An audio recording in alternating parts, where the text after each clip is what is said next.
Hello दोस्तों, मैं हूं डॉक्टर सुनील पाटीदार। आपका बहुत बहुत स्वागत है मेरे इस यूट्यूब चैनल पे। दोस्तों, आज के इस वीडियो में मैं आपके साथ डिस्कस करूंगा मम्प्स के बारे में, जिसे हिंदी में गलसुआ भी बोला जाता है।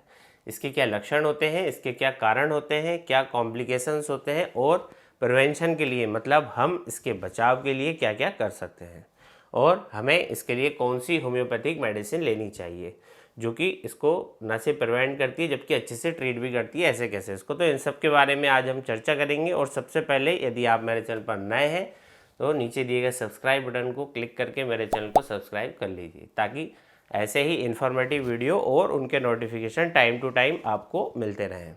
दोस्तों, वीडियो पसंद आए तो वीडियो को लाइक और शेयर करना ना भूलिए। दोस्तों, चलिए स्टार्ट करते हैं। दोस्तों, गलसुआ या मम्प्स हम तब बोलते हैं जबकि आपकी जो सिलाइवरी ग्लैंड है वो वायरस से इन्फेक्टेड हो जाती है। दोस्तों, हमारे मुंह के अंदर 3 तरह की ग्लैंड्स होती हैं जिससे थूक बनता है: सबलिंगुअल, सबमैंडिबुलर और पैरोटिड ग्लैंड। तो जो पैरोटिड ग्लैंड है ये कान के पास होती है, और अगर इसमें इन्फेक्शन हो जाता है, जैसे कि मम्प्स वायरस का यदि इन्फेक्शन हो जाता है, जो कि अधिकांशतः होता है, इसे गलसुआ या मम्प्स कहा जाता है। तो जब यह वायरस हमारे मुंह और नाक के माध्यम से मुंह के अंदर चला जाता है तो ये पैरोटिड ग्लैंड में दोस्तों सूजन कर देता है।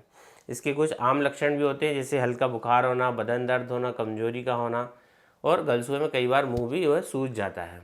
तो मम्प्स एक वायरल इन्फेक्शन है जो कि वायरस के कारण होता है।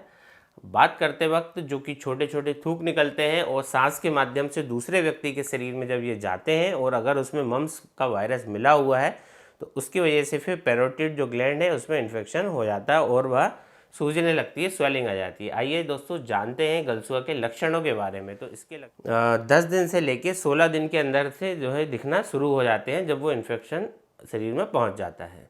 इसके पहले आपको हल्का बुखार आएगा, शरीर में आपको दर्द होगा, कमजोरी भी महसूस होने लगती है। फिर दोस्तों सिम्टम आएगा कि मुंह के अंदर सूजन जैसी लगेगी, हल्का दर्द भी होगा, आपको बोलते समय आपको गले में दर्द हो सकता है और मुंह पूरी तरीके से सूज जाता है जब, तो कुछ भी खाने पीने में आपको दिक्कतें फिर होने लगती हैं, बहुत ज़्यादा परेशानियां बच्चों में आ सकती हैं। तो जो गलसुआ है वो 7 से 12 दिनों में खुद ब खुद ठीक होने लगता है और धीरे धीरे सूजन उसकी कम हो जाती है और धीरे धीरे फिर ख़त्म भी ये हो जाता है। लेकिन कई बार ऐसा नहीं हो पाता और हम देखते हैं कि होम्योपैथी में किस तरह आपको होम्योपैथिक दवाइयों से हम इसको ना सिर्फ प्रिवेंट कर सकते हैं जबकि इसको अच्छे से हम ट्रीट भी कर सकते हैं। तो दोस्तों, ये एक वायरल बीमारी है जो कि बहुत तेज़ी से फैलती है। अगर आपके आसपास किसी एक इंसान को यदि गलसुआ हुआ है तो वहाँ पर मौजूद सभी लोग इससे कहीं ना कहीं प्रभावित होते हैं। तो होम्योपैथिक में एक दवाई आती है जिससे गलसुआ ठीक हो जाता है और बहुत आसानी से ये ऐसा होता है। साथ में ये उससे बचाती भी है। और जो दवाइयाँ हैं उसमें सबसे पहला नाम आता है हमारी पैरोटिडिनम 200 का। तो ये दवाई जो है वो गलसुआ के लिए बहुत ही असरदार दवाई है। अगर आपको गलसुआ नहीं है और आप चाहते हैं कि आपको ये ना हो, तो आपके बच्चों का ना हो, तो ये दवाई बहुत ही लाभदायक होती है। इस दवाई को आपको बच्चों को या खुद को 3 दिन तक रोज़ाना सुबह सुबह 2-2 बूंद आपको डायरेक्टली ऑन टंग पीना है।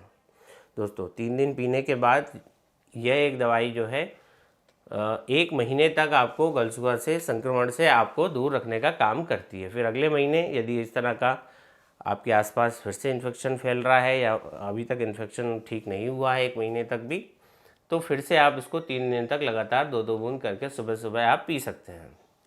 तो अगर आपके आसपास कोई गलसुए से प्रभावित है और उससे यदि आप बचना चाहते हैं दोस्तों, अपने फैमिली को बचाना चाहते हैं, तो पैरोटिनम 200 आप होम्योपैथिक स्टोर से लेकर आइए और मैंने जैसे बताया वैसे आप प्रयोग कीजिए। तो दोस्तों, ये तो हुई प्रिवेंटिव मेडिसिन की बात। अब हम बात करते हैं कि कौन कौन सी मेडिसिन इसमें ट्रीट करती है। वह है बेलाडोना 30। अगर आपको गलसुआ हुआ रखा है तो यह दवाई बहुत ही असरदार होती है उसे ठीक करने के लिए। यह दवाई गलसुआ के सभी लक्षणों को ठीक करती है जो जो इसमें सिम्टम्स होते हैं। जैसे कि अगर आपको गलसुआ हो गया है और अब सूजन आना स्टार्ट हो गई है तो आप प्रति घंटे, हर घंटे आपको ये दवाई पीनी है 2-2 ड्रॉप करके। इसके कोई भी साइड इफ़ेक्ट नहीं होते हैं और 2 से 3 दिनों के अंदर आप देखेंगे कि गलसुआ में आपको बहुत अच्छा आराम मिल जाएगा। बढ़ते हैं अगली दवाई की तरफ और वह है एस्चिनेशिया क्यू। अगर सूजन हो जाती है मुंह के अंदर, और यह दवाई दोस्तों उसमें बहुत फ़ायदेमंद है जहाँ पर इन्फेक्शन होता है। तो शरीर में कहीं भी वायरल इन्फेक्शन हो रहा है तो एस्चिनेशिया क्यू एक बहुत ही लाभदायक मेडिसिन है उसे ठीक करने के लिए। तो गलसुआ की समस्या में इसे कैसे प्रयोग करना है, इसे आधे कप पानी में, क्योंकि मदर टिंचर में दोस्तों तो इसकी 20 ड्रॉप्स आपको आधे कप सिंपल या गुनगुने पानी में डालकर आपको इसे 3 से 4 बार आपको दिन भर में लेना है, करीबन 3 से 5 दिनों के लिए।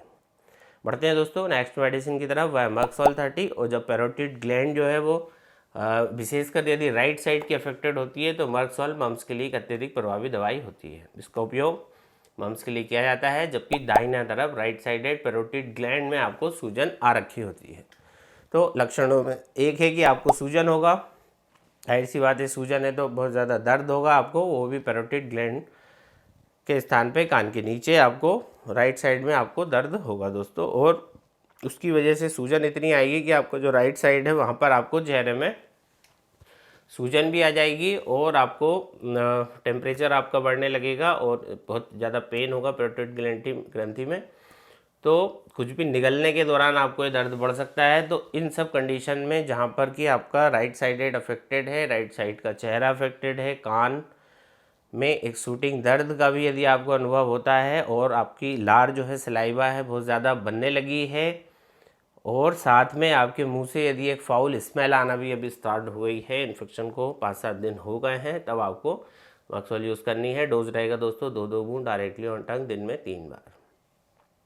एक और दवा जो इस समस्या के लिए दी जानी चाहिए दोस्तों वह है लेकेसिस 30। तो जब बाईं तरफ की पैरोटिड ग्लैंड अफेक्टेड होती है तो वहाँ पर गलसुआ के लिए एक बहुत प्रभावी दवाई है लेकेसिस 30।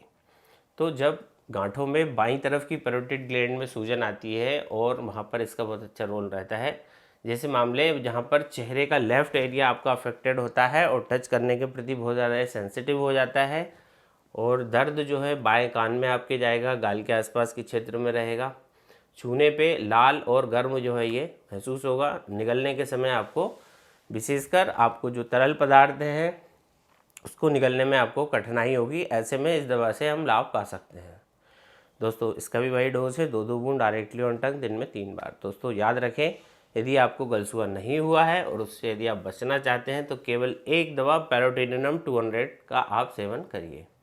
और अगर आपको गलसुआ हो गया है तो बाकी जो मेडिसिन है उनके साथ भी पैरोटिनियम 200 का सेवन करना है। यह दवाइयाँ आपको होम्योपैथिक फार्मेसी पर इजीली मिल जाएंगी आपके शहर में। तो दोस्तों यह हो गई सारी मेडिसिन और मेडिसिन का डोज, प्रिवेंटिव मेडिसिन और रिपीटिशन मेडिसिन का, ये सब मैंने आपको बता दिया है। तो दोस्तों आशा करता हूँ कि ये वीडियो आपको अच्छा लगा होगा। अगर अच्छा लगा है तो प्लीज़ वीडियो के नीचे एक लाइक का बटन दिया गया है, उसको ज़रूर से प्रेस कर दीजिए और यहाँ पर एक रेड कलर का सब्सक्राइबर का बटन दिया जा रहा है। तो यदि आपने अभी तक चैनल को नहीं सब्सक्राइब किया है तो दोस्तों सब्सक्राइब करना ना भूलिए। मिलते हैं दोस्तों जल्द ही नेक्स्ट वीडियो में एक नई जानकारी, एक नए टॉपिक के साथ। तब तक के लिए मुझे आज्ञा दीजिए। मैं डॉक्टर पाटीदार, धन्यवाद।